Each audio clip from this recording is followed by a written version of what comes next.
The history of most cities can be chronicled by the businesses and individuals that built an economic base, working hard and driving growth until a community was formed. That history often marred by tales of potential business, men and women never given the opportunity to succeed.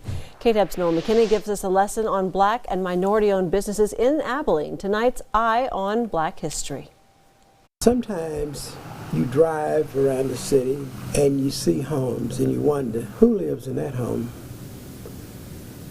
How did they get there? Diving into the past, we find stories of men and women who built their community up, but just as many stories of young aspiring entrepreneurs passed over by the cultural ideals of their time and the color of their skin. I came to Abilene in 1972. Floyd Miller was the first person of color in the nation hired by an Eli Lilly company here in Abilene, though that title might have escaped him had circumstance been different. It wasn't that men and women for me could not have done that. It was just that they never had an opportunity. Out of necessity for representation, the Abilene Black Chamber of Commerce formed in 1975. Miller saying at the time, the Abilene Chamber of Commerce was not really a friendly place. John McCowan, Thomas Mays, and Robert English starting the chamber to open those doors for people of color and start their snowball of wealth that had already been rolling for others for hundreds of years. To leave a name behind, to leave something behind that will outlive you and be passed down through generations and generations. Andre Gwynn Sr. is on the Abilene Black Chamber today. He says 43 years later, their mission has not changed. Representation for the minority community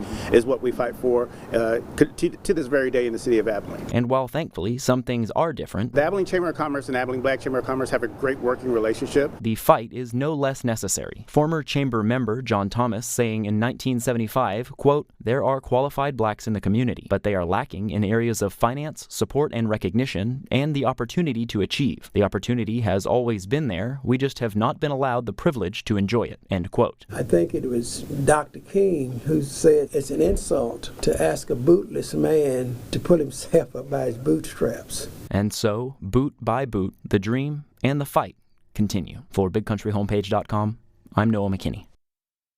Thank you, Noah. When it was formed, the Abilene Black Chamber of Commerce was only the second of its kind in the entire state of Texas, disbanding only once and then reforming in 1984, from which it has continued to this very day.